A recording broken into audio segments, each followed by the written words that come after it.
Good evening. Japanese Canadians will remember this as the day when Canada finally moved to right a wrong committed against them 4 decades ago. It was during the Second World War. Thousands of people were forced into internment camps simply because they were of Japanese descent. They've been waiting ever since for an official acknowledgement of the injustice, and today they got it. An apology from the Prime Minister and compensation for their losses. Former internees call it a settlement that heals. Wendy Mesley begins our coverage in Ottawa. I speak for members on all sides of the House today in offering to Japanese Canadians the formal and sincere apology. It was the apology Japanese Canadians had waited more than 40 years to hear. In the gallery, they stood and cheered. NDP leader Ed Broadbent, whose first wife's family had been interned, was overcome by emotion as he read from a novel about life in the camps. I cannot bear the memory. There are some nightmares from which there is no waking. This was the nightmare. In 1942, several months after the Japanese attacked Pearl Harbor, 22,000 Japanese Canadians were sent to camps in northern British Columbia. Their homes and their livelihoods were taken away. Their families were torn apart. Not one was ever charged with an act of disloyalty. Brian Mulroney promised justice in the 1984 election campaign, but for 4 years, all his government offered was an apology and a fund for the Japanese community, no money for individuals. Then last month, the White House offered Japanese Americans, interned there, compensation. Today, the Canadian government did the same. Offer symbolic redress payment of $21,000. All the survivors of the camps, about 13,000, will be eligible for $21,000 each. Those convicted for refusing to go to the camps will have their names cleared.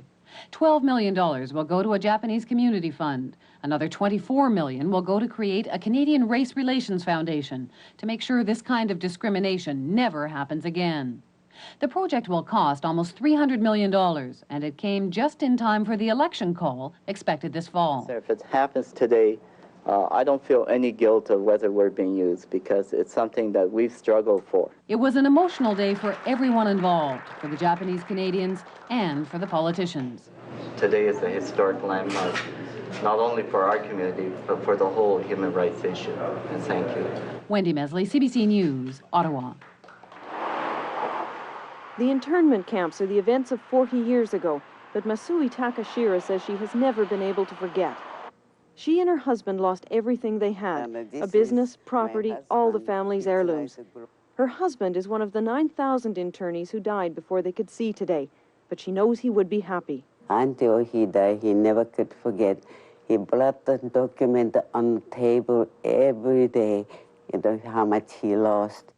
Japanese Canadians across the country reacted the same way. For Cisco Miki in Winnipeg, watching her 2 sons, Art and Roy, negotiate this deal with the federal government is the best way the nightmare could end. I'm so happy that my children were, fighting for it.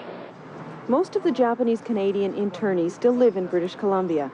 They came back to this area after they were freed from the camps and started over. This, they say, is what they wanted from the government. The money recognizes that each of them had something stolen. The apology means they can be proud of their past. We were so tenuous about speaking to the media or speaking to anybody about ourselves as Japanese ancestry. We were ashamed of it. We tried to hide from it.